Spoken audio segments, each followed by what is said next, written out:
Hi friends, good morning అండి. అందరికీ బాగున్నారా?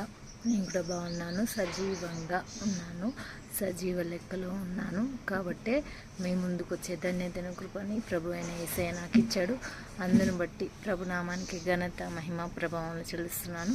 మరి మీరు కూడా ప్రభువుకు కృతజ్ఞతలు తెలుపకుండా ఉన్నట్లయితే ప్రభువుకు కృతజ్ఞతలు తెలుపగలరు అని గుర్తు చేస్తున్నాను. ఈరోజు ఉదయకాలం నుంచి ప్రార్థించిన బిడ్డలు ప్రభువుకు థ్యాంక్ యూ, ఈ దినం చూసినందుకు థ్యాంక్స్ చెప్పని బిడ్డలు ఎవరైనా ఉన్నట్లయితే ప్రభువుకు కృతజ్ఞత చెప్పగలరని గుర్తు చేస్తున్నాను. ప్రభు వాగ్దానం చదువుతాను ఫ్రెండ్స్. ఈరోజు నేను ధాన్యమును తైలమును మీకు పంపించేదను. ఈరోజు ప్రభువు నాకు అనుగ్రహించిన వాగ్దానం నేను స్వీకరిస్తున్నాను. మరి మీకు అనుగ్రహించే వాగ్దానాన్ని మీరు కూడా స్వీకరించగలరు అని గుర్తు చేస్తున్నాను. ఛానల్ చూస్తున్న ప్రతి ఒక్కరికి, డైలీ చూస్తూ ప్రార్థనా భారంతో ప్రార్థించే వారికి చాలా కృతజ్ఞతలు. అందరికీ సమాధానం కలుగాక. అందరికీ షలోమ్ అండి. ప్రభువును తెలియని బిడ్డలు వీడియో చూస్తున్నట్లయితే ఈ దినము, ఈ వేళ, ఈ క్షణము ప్రభు మీతో మాట్లాడునుగాక, మిమ్మల్ని దర్శించునుగాక.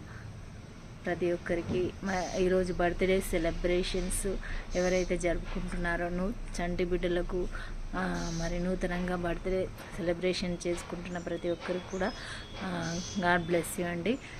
మీకోసము వీడియో చూసే ప్రతి వాళ్ళు కూడా మీ విలువైన బ్లెస్సింగ్స్ దయచేయండి. సెలబ్రేషన్ చేసుకుంటున్న బిడ్డలకు నూతనమైన గృహప్రవేశము, నూతనమైన కొనుగోళ్ళు, నూతనమైన అమ్మకాలు చేసేవారికి కూడా, ప్రయాణ మార్గాలు చేసే వాళ్ళకు కూడా, వేరే కంట్రీస్కి వెళ్ళే బిడ్డలకు ప్రభు తోడుగా ఉండును గాక. వేరే కంట్రీస్లో ఎక్కడికి వెళ్ళినా సేఫ్ జోన్లో లేము కాబట్టి వేరే కంట్రీస్కి వెళ్ళే వారి కోసం కూడా ప్రార్థన చేద్దాము. ఈరోజు ఫ్రెండ్స్, ఈరోజు లేడీస్ కోసం ఎక్కువ అవసరం పడే ప్రే టాపిక్ మనం తీసుకుంటున్నాము.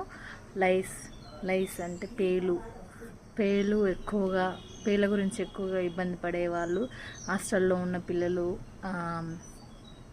చిన్నపిల్లలు కానీ పెద్దవాళ్ళు కానీ, హాస్టల్లో కానీ ఇళ్ళల్లో, మెయిన్ హాస్టల్లో ఉన్న వాళ్ళు ఎక్కువ ఇబ్బంది పడుతుంటారు.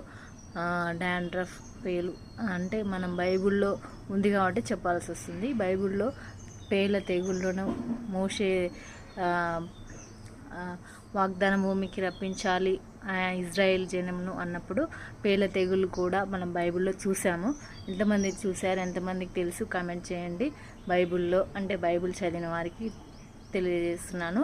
కొత్తగా తెలుసుకోవాలి, ఈ పేల గురించి కూడా ఉందా బా అనుకునే వాళ్ళు